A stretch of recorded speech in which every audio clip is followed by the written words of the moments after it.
नमस्कार मित्रों, जल संरक्षण अभियान में आज हम चर्चा करेंगे खेती में किस प्रकार पानी बर्बाद होता है और उसे हम कैसे बचा सकते हैं। आमतौर पर हमारे किसान भाई ट्यूबवेल या सबमर्सिबल पंप जो भी कोई लगा है उसे चलाकर निश्चिंत हो जाते हैं। बिजली क्योंकि फ्री में मिलती है, उसके बिल की कोई चिंता नहीं होती और खेत खलिहान में जितना पानी चाहिए उससे कई गुना पानी खेत में भर जाता है। कई बार तो इतना पानी लग जाता है कि फसल को लाभ होने के बजाय नुकसान भी हो जाता है। तो इस बात का ध्यान करें कि जितना पानी फसल के लिए चाहिए उतना ही प्रयोग करें, उससे ज़्यादा नहीं। उसका ध्यान रखें, क्योंकि जितना पानी आपने ज़मीन से निकाल लिया, भूजल स्तर गिर रहा है। जो पानी आज से 50 साल पहले 20-25 फुट तक था, वो पूरे देश की स्थिति ये है कि 250 से 400 फुट या और अधिक नीचे चला गया, केवल इसलिए कि हम भूजल दोहन बहुत करते। दूसरे, पानी खेती में उस समय भी बर्बाद होता है जब फसल पकाई पर हो या बरसात के मौसम में जब नहरों में पानी आ रहा होता। मैंने सरकार को सुझाव दिया कई साल पहले, बार बार कह रहा हूँ कि नहरों के किनारे या उसके बीच में वर्षा जल संरक्षण सिस्टम, यानी हम उस पानी को ज़मीन में उतार दें, ऐसी व्यवस्थाएं हो तो करोड़ों लीटर पानी ज़मीन में जा सकता है। वरना होता क्या है कि पानी की आवश्यकता नहीं है, जिनकी बारी है वो पानी नहीं ले रहे, तो नहर ओवरफ्लो होने लगती है और ओवरफ्लो होने के कारण कहीं से टूट जाती है या कई बार कई लोग जानबूझ के भी तोड़ देते हैं और उसके कारण सैकड़ों एकड़ फसल जलमग्न हो जाती है। जिस किसी के खेत में ऐसा हो जाए उसको बहुत भारी नुकसान होता है। इसका एक हल केवल यही है कि हम उस एक्स्ट्रा पानी को ज़मीन में उतार दें और सरकार की इसमें बहुत बड़ी भूमिका होती है, हो सकती है। इसके साथ ही पानी बचाने का एक और बड़ा साधन फुहारा पद्धति।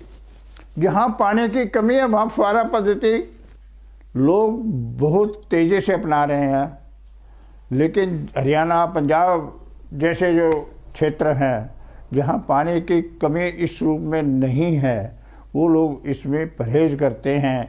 हालांकि सरकार इसके लिए बहुत भारी सब्सिडी भी दे रही। तो मेरा किसान भाइयों से निवेदन है कि वो इस तरह से खेती में बेकार बहने वाले पानी को रोकें, फुहारा पद्धति को अपनाएं।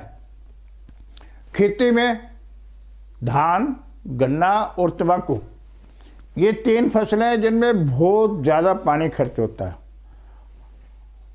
तो धान की खेती में पानी कम खर्च हो, इसके लिए एक नई तकनीक है।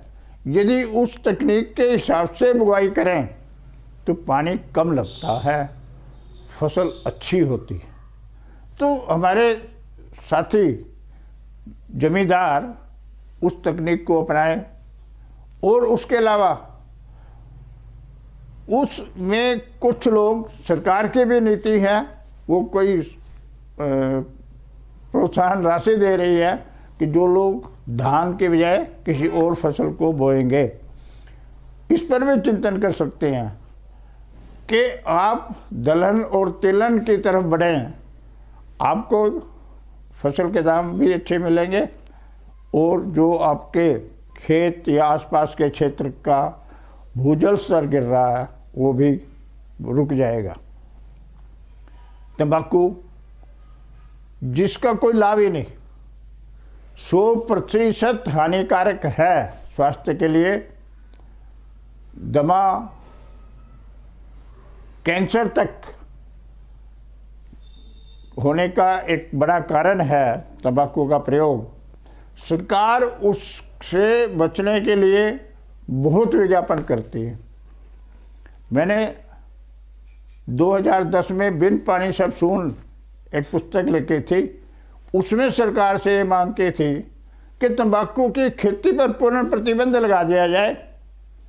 तो तंबाकू गुटखा आएगा ही नहीं कहीं से। जब आएगा नहीं तो अपने आप अनेकों रोग खत्म हो जाएंगे। देश भर के करोड़ों लोग जो उन रोगों से ग्रसित हैं स्वस्थ होने लगेंगे, या कम से कम नए रोगी तो नहीं पैदा होंगे। तीसरी, गन्ना। अब गन्ने से चीनी और गुड़ बनता है। गुड़ को हानिकारक स्वास्थ्य के लिए नहीं मानते, लेकिन चीनी सीधे सीधे तौर पर स्वास्थ्य के लिए हानिकारक है। तो हम ऐसा कोई काम क्यों करें जिससे हमें, हमारे समाज के लोगों को किसी भी तरह की कोई दिक्कत हो। तो गन्ने की खेती करने वाले मेरे किसान भाइयों से मेरा आग्रह है, निवेदन है कि वो उस फसल को कम करें और दलहन, तिलहन या कोई और जो उनके क्षेत्र में सुविधाजनक अच्छी फसल हो सकती हो उसकी ओर ध्यान बढ़ाएं। तो वहाँ भी जो पानी का स्तर गिर रहा है उसमें रुकावट आएगी और पानी की खपत कम हो जाएगी। यदि हमारे किसान भाई पूर्ण सूझबूझ से फुहारा पद्धति के साथ और अधिक पानी प्रयोग न होने वाली फसलों को बुआई करेंगे तो निश्चित रूप से ये जो गिरता हुआ भूजल स्तर है उसको रोकने में बहुत मदद मिलेगी। पूरे देश के 5723 जल भूब्लॉक है, उनमें आधे से ज़्यादा डार्क जोन में जा चुके हैं, यानी खतरनाक स्थिति में जा चुके हैं।